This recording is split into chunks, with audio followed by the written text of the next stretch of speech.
Podium లేకపోతే కొంచెం మాట్లాడడం కష్టం నాకు.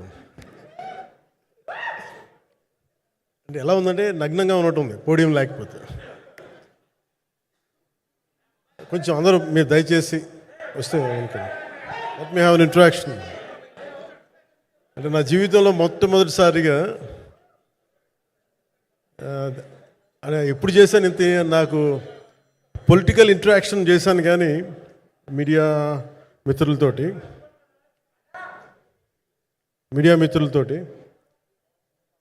సినిమా పరంగా నేను ఎప్పుడు ఆలోచించలేదు, ఎప్పుడు నాకు చేయలేదు. ఫస్ట్ టైం మొదటిసారి నేను ఎప్పుడు కొంచెం మొహాట పడతాను మాట్లాడడానికి సినిమాకి సంబంధించినంత వరకు. ఇక్కడ సినిమాని ఎలా ప్రమోట్ చేసుకోవాలో నాకు తెలియదు. పని చేయడం తెలుసు తప్ప దీన్ని అంటే మనం ఇంత చేసామని చెప్పడం ఎప్పుడు నాకు కొంచెం ఎబ్బెట్టుగాను ఇబ్బందిగా ఉంటుంది. ఇంకా నేను చాలా యాక్సిడెంటల్ యాక్టర్ అండ్ ఇంకా గత్యంతరం లేక టెక్నీషియన్ అయిన వాడిని. నాకు నచ్చే సన్నివేశాలు, నచ్చే సినిమాలు చేసుకోవడానికి. ఆ పరిస్థితుల్లో ఇది నా మొదటి ఇంటరాక్షన్. ఇది నా పర్లేదు కూర్చోండి.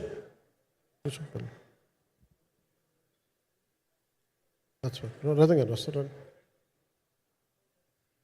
అంటే ఇదంతా చేయడానికి, మీడియా మాట్లాడడానికి ఇదేదో నాకు పొగరు అహంకారం ఏం కాదు.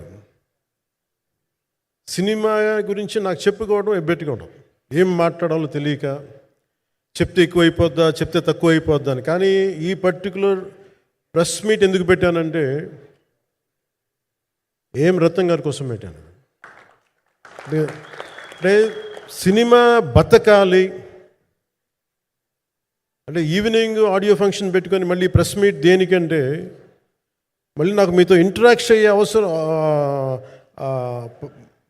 ఫంక్షన్ తర్వాత ఉండకపోవచ్చేమో అని చెప్పేసి అదొకటి మేజర్ ఒక ఇది కన్సర్న్. అదొకటి.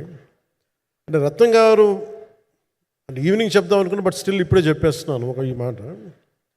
త్రివిక్రమ్ గారు రాసిన ఒక డైలాగు అజ్ఞాతవాసిలో, ఒక చిన్నపాటి సౌకర్యం కోసం, ఇక్కడ మీరు కూర్చున్న ఒక చిన్నపాటి కుర్చీ కోసం ఒక యుద్ధమే చేయాల్సి వస్తుంది. అలాంటిది ఒక సినిమాని చేయడం అంటే ఎన్నిసార్లు మినీ యుద్ధాలు చేయాలి.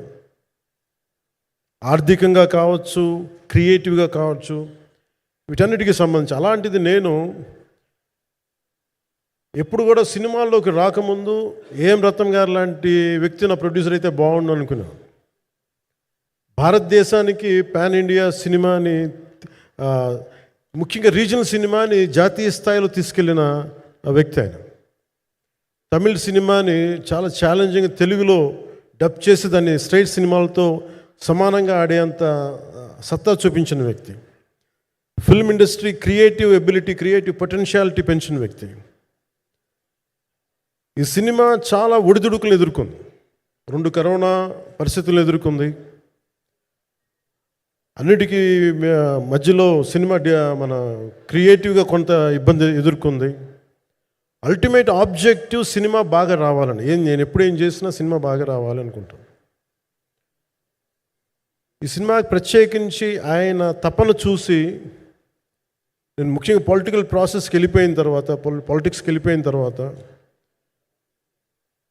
డైరెక్షన్ అని వీటికి దూరమై క్రియేటివ్ పార్టీకి దూరం అయిపోయిన తర్వాత, పాలిటిక్స్ నా ప్రైమరీ ఫోకస్ అయిపోయిన తర్వాత, మళ్ళీ దృష్టి పెట్టి సినిమా కావాలి మీరు చెయ్యాలని చెప్పి నా దగ్గరికి వచ్చి కోరుకున్నప్పుడు నేను ఎంత బెస్ట్ ఇవ్వగలను ఆ సినిమాకి అంత ఇచ్చాను. నేను అంటే నా బెస్ట్ ఇచ్చాను. అంటే నేను అంటే అన్నిటికంటే కూడా నేను ఇవ్వలేనిది టైం ఇవ్వలేను